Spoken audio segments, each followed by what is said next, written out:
नमस्कार दोस्तों, राजनीति की बातों में आपका स्वागत है। मैं हूं आपका दोस्त धर्मेंद्र कुमारी।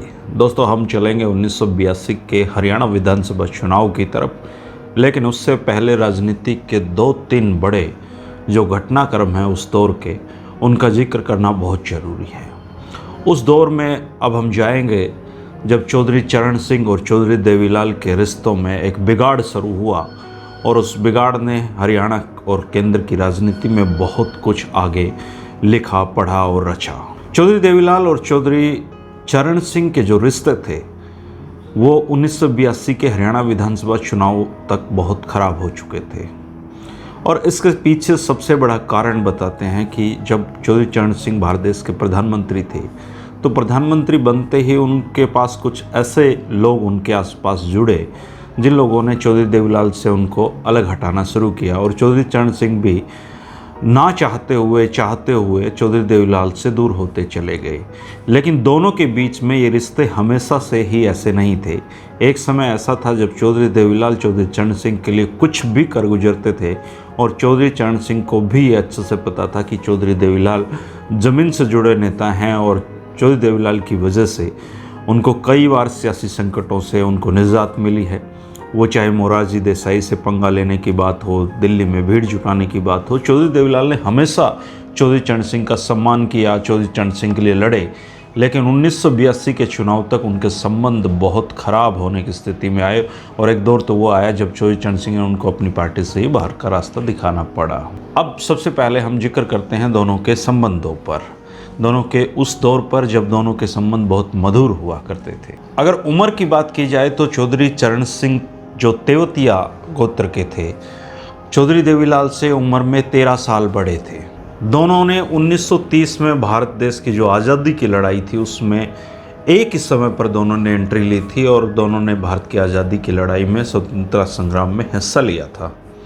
लेकिन जो राजनीति है उसमें चौधरी चरण सिंह चौधरी देवीलाल से कहीं ज़्यादा सीनियर थे, क्योंकि 1937 में चौधरी चरण सिंह को विधायक बनने का मौका मिला, लेकिन चौधरी देवीलाल को ये मौका 1952 में जाकर मिला। चौधरी चरण सिंह काफ़ी पढ़े लिखे व्यक्ति थे, बहुत देश दुनिया जितनी क्रांतियाँ थी, चाहे वो कम्युनिस्ट साहित्य था चाहे दूसरे साहित्य थे, चौधरी चरण सिंह एक ज्ञान का समुंदर थे। वो किताबों में गोते लगाते रहते थे, खुद भी बहुत उन्होंने किताबें लिखी, और जो आर्थिक नीतियाँ थी, आर्थिक जो पूरी दुनिया का परिदृश्य था उस पर उनका बहुत ज़बरदस्त पकड़ थी। वो LLB LLM थे, और उस देश में उस समय जो टॉप के जो विद्वान लोग थे, विद्वान राजनेता थे, उनमें चौधरी चरण सिंह की गिनती आजीवन होती रही। लेकिन चौधरी देवीलाल एक साधारण से किसान परिवार में जन्मे थे, अंडर मैट्रिक थे, और उनको ज़मीन से जुड़ा हुआ नेता कहा जाता है। ड्राइंग रूम की राजनीति चौधरी देवीलाल को कभी नहीं आई, और खुद एक बार बताते हैं कि चौधरी छोटूराम ने ये कहा था कि तुम कभी ड्राइंग रूम की राजनीति नहीं समझ पाओगे, क्योंकि तुम्हें यही नहीं पता है कि ड्राइंग रूम की राजनीति में होता क्या है। चौधरी चरण सिंह और चौधरी देवीलाल ने जो अपना राजनीतिक करियर है वो एक साथ कांग्रेस में शुरू किया था। चौधरी चरण सिंह ने भी कांग्रेस से एंट्री ली थी, और चौधरी देवीलाल ने भी कांग्रेस से ही अपने राजनीतिक करियर का आगाज़ किया था। 1967 में चौधरी चरण सिंह कांग्रेस से बाहर आए, और 1971 में हमेशा के लिए चौधरी देवीलाल कांग्रेस से बाहर आए। 1967 में चौधरी चरण सिंह ने उत्तर प्रदेश के मुख्यमंत्री बनकर एक बहुत बड़ी राजनीतिक छलांग लगाई, लेकिन चौधरी देवीलाल को ये जो दिन है ये बहुत देरी से जाकर 1977 में नसीब हुआ। प्रधानमंत्री जवाहरलाल नेहरू भी चौधरी चरण सिंह का जो बुद्धि कौशल था, उनकी जो नीतियाँ थी, उनकी जो सोच थी, उसका लोहा मनवाते थे, और पंडित नेहरू उनको ये मान देते थे, उनमें भारत देश का भविष्य देखते थे, और अपनी जो नीतियाँ थी वो चौधरी चरण सिंह की वजह से बदल भी दिया करते थे। चौधरी चरण सिंह ने उनकी जो कोऑपरेटिव फार्मिंग की जो पॉलिसी थी उसका संसद में तीखा विरोध किया था, तीखी आलोचना की थी। इसके बाद उनको वो नीति वापस लेनी पड़ी थी। चौधरी चरण सिंह ने 1967 में भारतीय क्रांति दल की स्थापना की, और यहीं से उनकी पार्टी में चौधरी देवीलाल का आना संभव हो पाया। 1971 में चौधरी देवीलाल भारतीय क्रांति दल में शामिल हो गए। इसके बाद बहुत लंबी राजनीति की, और जो चौधरी देवीलाल हैं हरियाणा प्रदेश के जो मुख्यमंत्री बने वो चौधरी चरण सिंह की पार्टी से ही वो बने। लेकिन दोनों के जो अगर और कुछ बातें हम उन पे चर्चा करना चाहें, जानना चाहें तो जो चौधरी चरण सिंह हैं उनके पूर्वज हरियाणवी थे, लेकिन चौधरी देवीलाल के पूर्वज हरियाणवी नहीं थे। चौधरी देवीलाल का जो निकास है वो राजस्थान से पड़ता है। चौधरी चरण सिंह के जो दादा थे वो बादाम सिंह 1860 के आसपास जो बल्लभगढ़ है उसमें जो सीही गांव है, जो सूरदास जी का भी गांव है, वहाँ से माइग्रेट होकर उत्तर प्रदेश के बुलंदशहर के भटोना गांव में जाकर वो बस गए थे। उनके पिता मीर सिंह 1879 में मेरठ जिले के नूरपुर गांव में आकर बसे और वहीं पर 1902 में चौधरी चरण सिंह का जन्म हुआ चौधरी मीर सिंह जी के घर पर। दूसरी ओर अगर चौधरी देवीलाल के पूर्वजों का जिक्र किया जाए तो 1832 में चौधरी देवीलाल के पूर्वज राजस्थान से आकर हरियाणा में बसे और बताते हैं कि उन्होंने ही चौटाला गांव को बसाया। बीकानेर से वो आए थे और सिरसा जिले में आकर उन्होंने चौटाला गांव का निर्माण किया। चौटाला गांव को चौधरी देवीलाल के पूर्वजों ने बसाया। अब बात करते हैं दोनों के खराब संबंधों की। यहाँ तक तो सब अच्छा ही अच्छा चल रहा है, लेकिन दोनों के संबंध खराब भी हुए।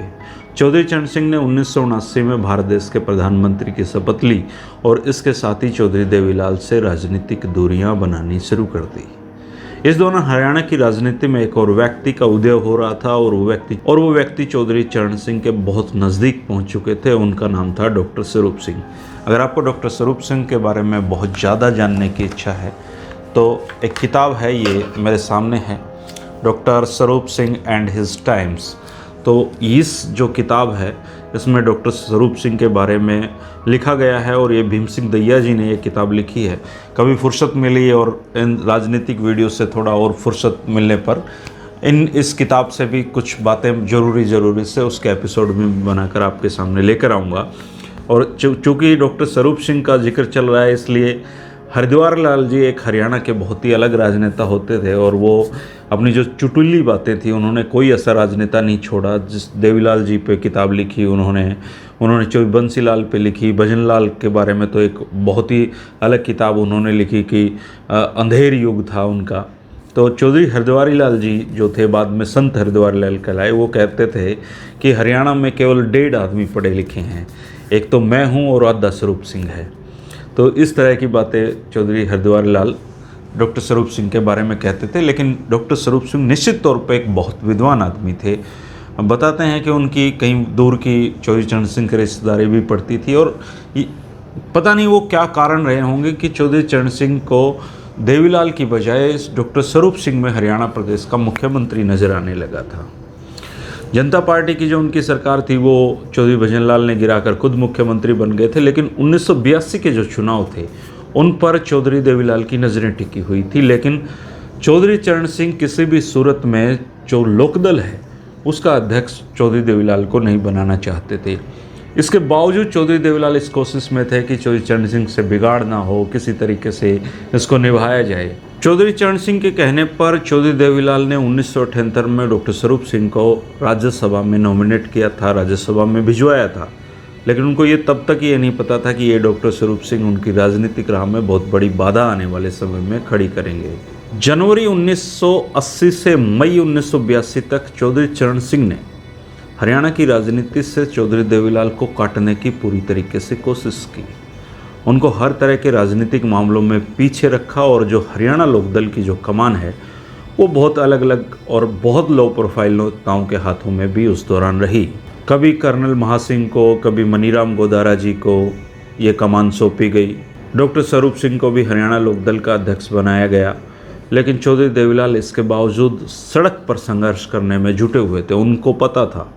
और जो मैंने जितने पुराने राजनेताओं के इंटरव्यू किए हैं सब लोग कहते हैं कि चौधरी देवीलाल भले ही उस दौर में राजनीतिक रूप से उनको पीछा करने की कोशिश की जा रही थी, लेकिन वो सड़क की जो राजनीति है उसको नहीं छोड़ रहे थे। वो लोगों में अपना जो जनसंपर्क था, जो चौधरी भजनलाल के खिलाफ एक आक्रोश प्रदर्शन था, उसमें किसी तरीके की कमी चौधरी देवीलाल ने नहीं आने दी। और इस दौरान आए फिर 1982 के चुनाव। अब ये जो 1982 के चुनाव थे ये बहुत अलग तरह के चुनाव हरियाणा प्रदेश में रहे। उस समय जो चौधरी चरण सिंह की लोकदल थी उसमें क्या स्थिति रही, जो कांग्रेस थी जिसका नेतृत्व अब चौधरी भजनलाल जी कर रहे थे उसकी क्या स्थिति रही, ये हम अगले वीडियो में आपसे उस दौर की राजनीति का वर्णन करेंगे। इसके बाद वो प्रसंग भी आएगा जब तपासे जी वाला प्रकरण है। हालांकि मैं बहुत सारे राजनेता इसको खुलकर बता चुके हैं, इसका थोड़ा सा इसको छूकर हम इसको भी निकलेंगे। और इसके बाद जो वीडियो आएगा उस बहुत ज़रूरी है, उसको ज़रूर देखें।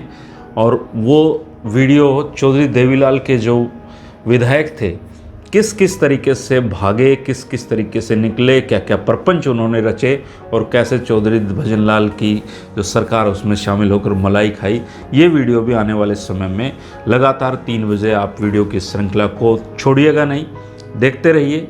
पीछे के वीडियो देखने के लिए आप प्लेलिस्ट में जाइए, वहाँ पर राजनीति की बातें एक पूरा आपको सेक्शन मिल जाएगा। वहाँ पर आपको शुरू से लेकर अभी तक के सारे वीडियो आपको मिल जाएंगे, देखते रहिए। उस दौर की राजनीति की जानकारी रखते हैं तो कमेंट जरूर करिए। शुक्रिया, नमस्कार। कल फिर मिलेंगे 3 बजे।